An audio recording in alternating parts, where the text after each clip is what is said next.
Welcome to the Living the Dream podcast with Curveball. If you believe, you can achieve.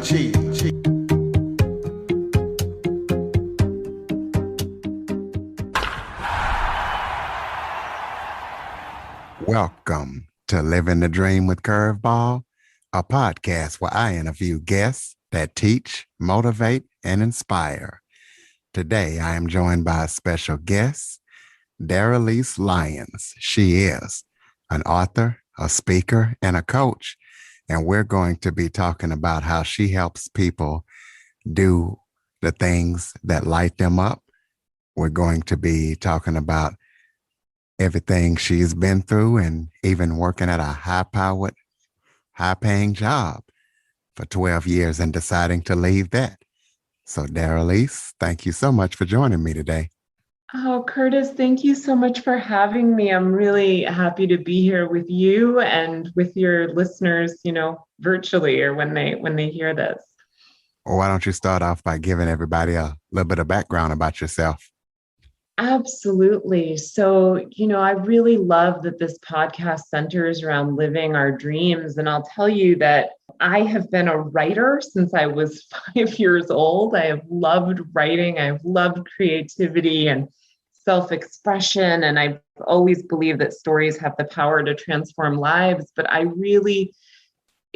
that was a dream that I guess I kind of dampened, or I pushed down or pushed away or something. And so, as you mentioned, I worked in this high-powered finance job for a while. And I think, for me anyways, trying to escape who I am has never worked. And so I'm very, very grateful that in my 20s, I really got a rude awakening. And I realized, I could either be miserable avoiding doing the things I love, or I could be happy and just succumb to the fact that I'm wired to be a creative. And so that's what I've done. And I've really never looked back. And then also, I'm also biracial. I know with podcasts, people can't see other people.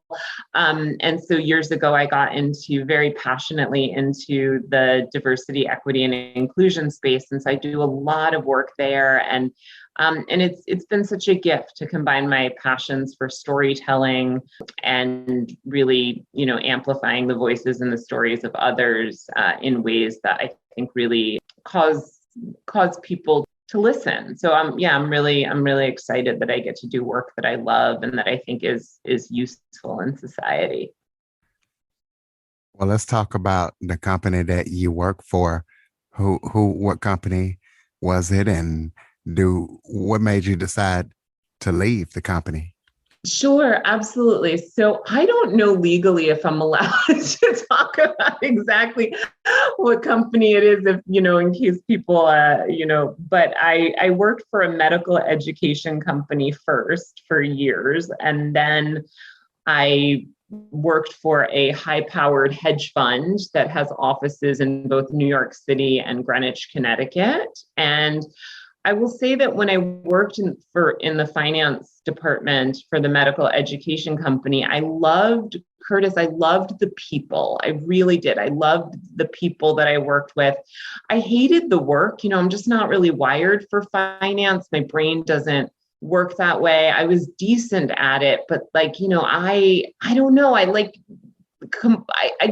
don't love solvable equations. I like living in the question. And so I didn't love the work, but the fact that I was in an uplifting corporate setting and people were kind to me and I felt like I had a lot of kind of creative latitude, I enjoyed that part of it. But I also had an eating disorder. And so I was, and the company that I worked for was very, very supportive. Like I was able to take some leaves from work to go get treatment and things like that. So in many ways, it was a supportive environment to kind of do what I needed to do outside of work, but inside of work, I didn't love the work itself.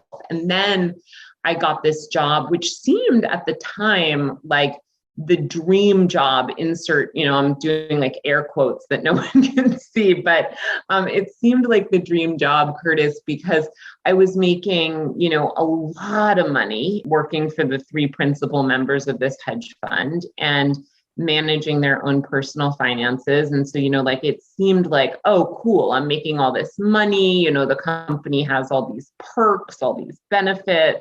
But I hated it. I had to be on from like 7 a.m. till 7 p.m. I had to always be accessible. And I was managing the money of people that had so much money that, one of my bosses spent like $5,000 on suits and, tens of thousands of dollars on bottles of wine. And it just was like, I just couldn't see how I was being in contribution, and the stress of it really exacerbated the eating disorder. And so I was so unhappy. I was so miserable. And I would like to say that, I kind of left because I just realized, I deserved better. But the truth is that my eating disorder just got worse and worse. And so I took a medical leave to deal with that. And at some point in my treatment, I realized, what, I can't go back to finance. If I really want to recover, if I really want to heal, I have to start feeding my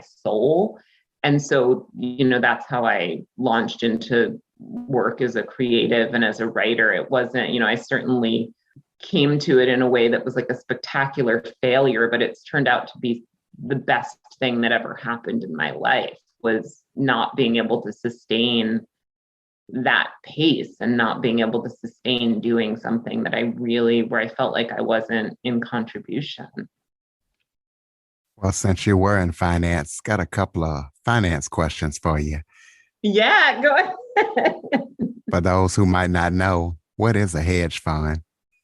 Oh, thank you. Yeah. So a hedge fund it's basically an investment fund. Like if you've heard of, people tend to be familiar with some of the bigger ones like Vanguard, or I think Charles Schwab and stuff has the hedge, like there's different things where you essentially give your money to other people to manage, and then they do your investing for you. Most hedge funds have a certain like minimum amount that you have to buy. You have to kind of like have a certain minimum amount of money that they'll manage for you. And so the hedge fund that I worked at that time, which was maybe, I don't know, 15 years ago now, maybe almost 20 years ago, because I'm 37 now. And so this was in my, I guess maybe it was 10 or 12 years ago now.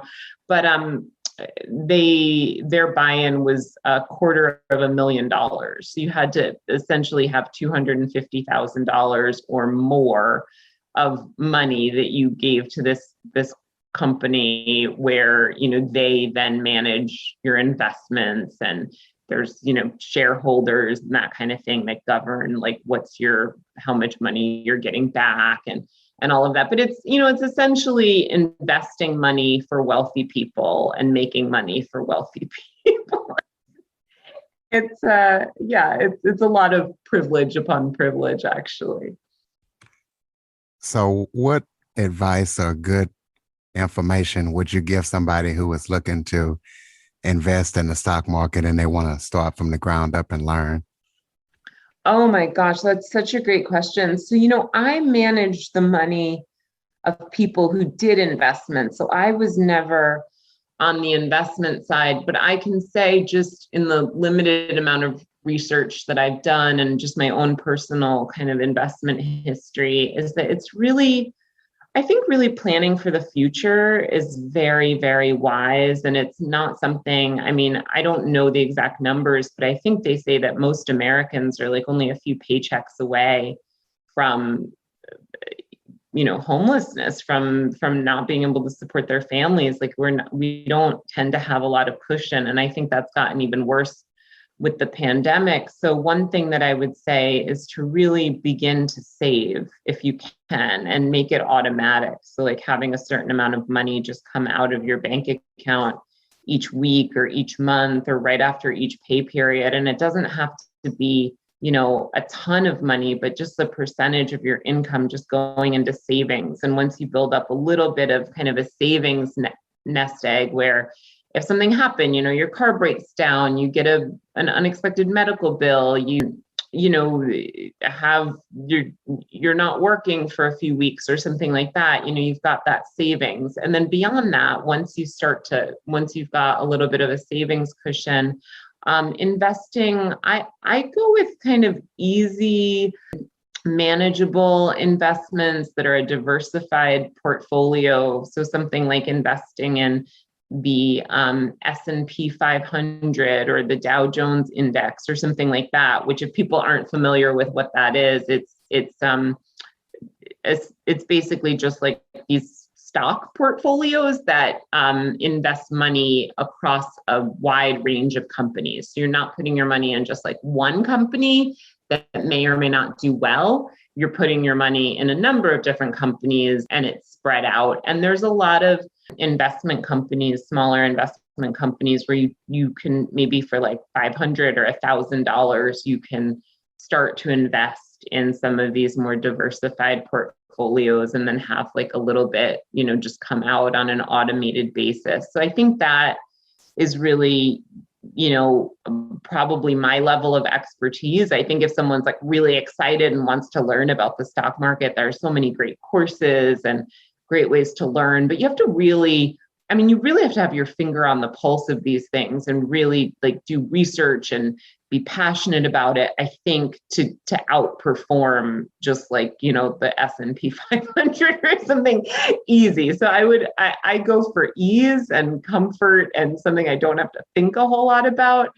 But if someone's really passionate about it, there are so many really good resources that I think can give people advice. But you don't have to be passionate about it to start somewhere. And I think people can make it very easy for themselves and make it more automatic and, do things so that we're planning for the future, like in terms of retirement and those kinds of things. So what are some of your biggest failures and successes that you would say during your working time? Oh, gosh. Well, I think my biggest failure was actually my biggest success. And this is probably going to come across as like an interview answer, right? Like if we were in a job interview and I was like, well, my strengths are my weaknesses or whatever. But no, I think my biggest failure was I did what I was good at. I took the road of least resistance as opposed to really asking myself, is this right for me? Is this the right career for me? Is this what I'm meant to be doing? Is this my calling in the world? And so I think really my biggest failure was settling. And I kind of liken being in a job that you can't really stand to like being in a bad relationship or something, it takes a toll on a person. And so I think for me, that was my biggest failure was really staying in an industry just because it was kind of easy, but I knew the whole time that this isn't what I'm meant to be doing. This isn't who I am. This isn't what I want or where I want my life to be going. And so I think your question was probably looking more for me to kind of point out moments when I did something wrong. But I think the biggest thing I did that didn't serve me was not asking myself the questions, what do I want to do with my life and where are my values? And so I think just really selling out by being in a career that I really didn't want and not doing other side things to bring myself joy or to be in contribution in ways that were meaningful to me or to the communities that I care about. I think I just really settled for a long time, and I paid for that because it was very self-destructive because I was very, very unhappy. And some part of me just knew that, like this is not the life I want to be living at all. And instead of changing my life, I just really, was self-destructive. So tell us about your book that you wrote and how we can pick it up and what it's about. Yeah, thank you so much. So actually, I've written and published 22 books now, which seems almost like wild to me when I think about that. But the most recent one is called Demystifying Diversity, Embracing Our Shared Humanity. And it's available anywhere that people buy books. But I think now in pandemic times, it's probably best to order it online. So yeah, demystifying diversity, embracing our shared humanity. And what it is it's based on, I'm actually the co-creator of the podcast, the Demystifying Diversity podcast. And for season 1, I interviewed 128 people about a wide range of topics pertaining to diversity, equity, and inclusion. And the podcast is, oh my gosh, it's been such a labor of love and so wonderful. And there are so many voices and so many stories in it. And it's really just, I think it really touches people's hearts. But what I realized, Curtis, was that there was a lot of information. There is a lot of information in the podcast, but what's missing was the application piece. And so the book, Demystifying Diversity, Embracing Our Shared Humanity, is kind of meant to take it just from the information and the stories to readers and give them a sense of like, well, okay, so how do you implement this? How do you stretch your heart? How do you kind of work to be a better ally? How do you work to appreciate your culture? How do you work to appreciate the experiences of others that you might perceive to be different than yourself? And there's a workbook that people can buy along with it. And the feedback I've gotten, both from podcast listeners and from readers of the book, is like, oh my gosh, this is so helpful. Because I think right now there are a lot of people out there who want to kind of be better relatives to each other and want to embrace other humans and don't always really know where to begin or what kind of work to do. And so I think a lot of what I try to do is give people resources and tangible tools and encourage them to really live up to their own values. I mean, I think it ties back a little bit to your question of what my biggest failure was. And I think the times that have been the most painful in my life internally have been times when I wasn't living up to my own values, and the times that have been the most healing and restorative, regardless of external circumstances, have been the times when I've really been the person that I'm called to be. And so I think the book, and to a certain degree, the podcast kind of equip people to really look inward and figure out, who do I want to be within myself? Who do I want to be with the people around me? How can I participate more in this world in ways that bring people together, in love and in empathy? Are there any upcoming projects or speaking engagements that you're working on right now that people need to know about? Oh, yeah. Thanks so much. So I always have a number of upcoming projects. I'm working on a young adult novel. I'm actually I'm moderating a panel for the NLGJA convention. And I think it's okay to talk about, I'll be doing a TED Talk in September. So that's exciting. And yeah, I mean, just a lot of good and fun and exciting things. And I'm always really grateful that there seems to be a need for this work. So there seems to be a demand for it, and it's wonderful that I get to answer that. So tell us about the NLGJA panel. Oh, yeah, absolutely. So what it is it's a convention of journalists, primarily in the LGBTQ community, but it's open to allies and other folks as well. And I'm doing a panel that pertains to diversity and inclusion and reporting and, and how to really, I think one of the things that can be challenging in journalism is many of us journalists were taught that we need to report both sides of the issue, like that in order to be fair and in order to be ethical, we have to present both sides of an equation, both sides of an issue. But I think the problem with that is that sometimes, and we saw this a lot, with the Trump administration and different things, and regardless of people's politics, we just kind of saw a lot of, I think, divisive reporting, right? And a lot of kind of efforts to present both sides in ways that ended up being inflammatory.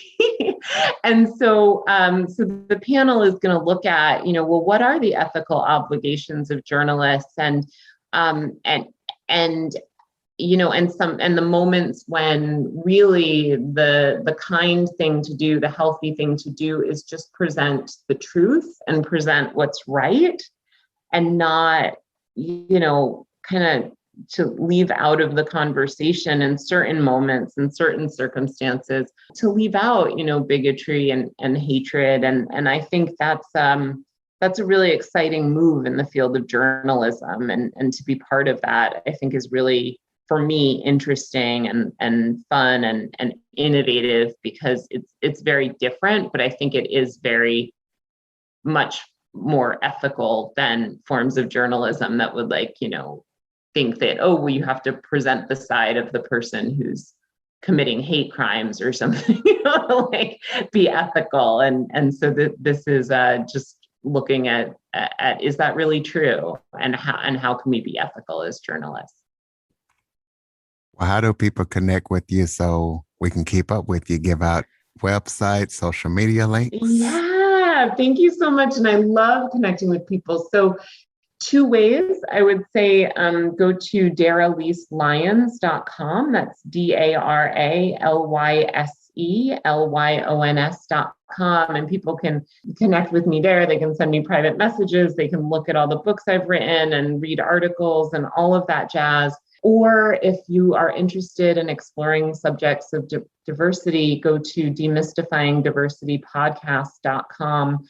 And there's links to all the episodes. It's also, the podcast is available anywhere people get their podcasts. They can also send messages to me, and all the social media handles. I'm on all the social media, so people can connect through either website to Twitter and Facebook and Instagram and LinkedIn and and all of that. Do you have any final thoughts on diversity and inclusion, or anything that you would like to say before we close out? Oh my gosh. I mean, I could talk about diversity, equity, and inclusion for days. So let me just see. I guess one thing that I think is really, really important, and the more that I do this work, the more I recognize it being so, so important, is self-awareness and appreciation for the past, and really sort of self-education. So I would say that for people listening, an invitation that I might throw out there is to really think about, what are all the things that make you the person you are today? What are the influences? What are the, thought patterns? What are the communities? What are the family stories? Where were your ancestors? And just really kind of thinking about all of the things that go into who you are in this present moment. And then asking yourself, am I on a path that is the path that I really want to be on, the path that really serves people, the path that's really, kind, that's really in keeping with my values? And if you are on that path, great. How do you kind of stay on that path and shore up and keep doing the things that you're doing? And if you're not on that path, invite yourself to do some work to get on a different path, or to slightly course correct. And I think, most of us know deep down within ourselves if we're honoring our values. But I think it's important first to think about, well, where do those values come from, and what are they shaped by? Because sometimes, my experience of working with people is that they can think that a thought or a value is their own, and then as they trace it back, they realize, oh no, this actually comes from old messages or toxic beliefs or abuse, whatever. So yeah, get clear on who you are, and get clear on who you want to be, and do what you can to kind of bridge that divide, if there is one. Ladies and gentlemen, DaralyseLyons.com. Daralyse, thank you so much for joining me today. Thank you so much, Curtis, for having me. It was really great to talk to you.